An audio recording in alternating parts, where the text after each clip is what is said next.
Hello. Obviously you've not had me for a while for bedtime stories. You've seen lots of other teachers from school, haven't you? So it's been nice for other teachers to read bedtime stories, but I'm back for today.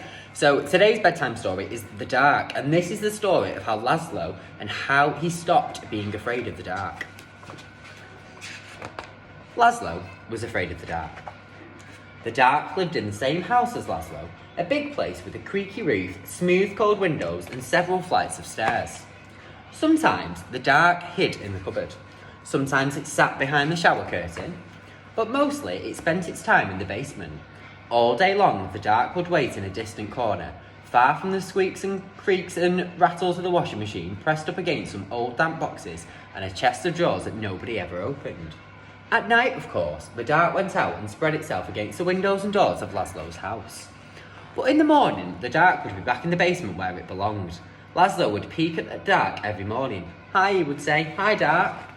Laszlo thought that if he visited the dark in the dark's room, maybe the dark wouldn't come and visit him in his room. But one night, it did. Laszlo the dark said in the dark.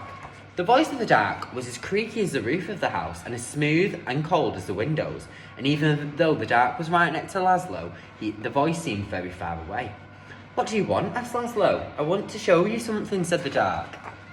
"In here?" "No," said the dark. "Here?" No, said the dark. "Downstairs."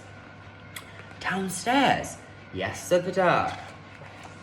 In Laszlo's living room was the biggest window in the house. Laszlo looked out at all the dark outside. Above him the roof creaked and he closed his eyes. Now the dark was all Laszlo could see. No, said the dark. "Not there. Down here." "In the basement?" asked Laszlo. "Yes," said the dark. Laszlo had never dared come to the dark's room at night. "Come closer," said the dark. Laszlo came closer. "Even closer," said the dark. You might be afraid of the dark, but the dark is not afraid of you, and that's why the dark is always close by. The dark peeks round the corner and waits behind the door, and you can see the dark up in the sky almost every night, gazing down at you as you gaze up at the stars.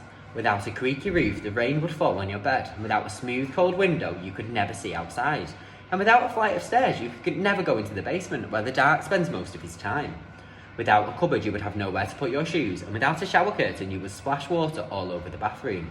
And without the dark, everything would be light, and you would never know if you needed a light bulb. "Bottom drawer," said the dark. "What?" "Bottom drawer," said the dark. "Open the bottom drawer." "Thank you." "You're welcome," said the dark. By the time Laszlo got back into bed, the dark was no longer in his room, except when he closed his eyes to go to sleep. The next morning, Laszlo visited the dark in the basement. "Hi," he said. "Hi, dark."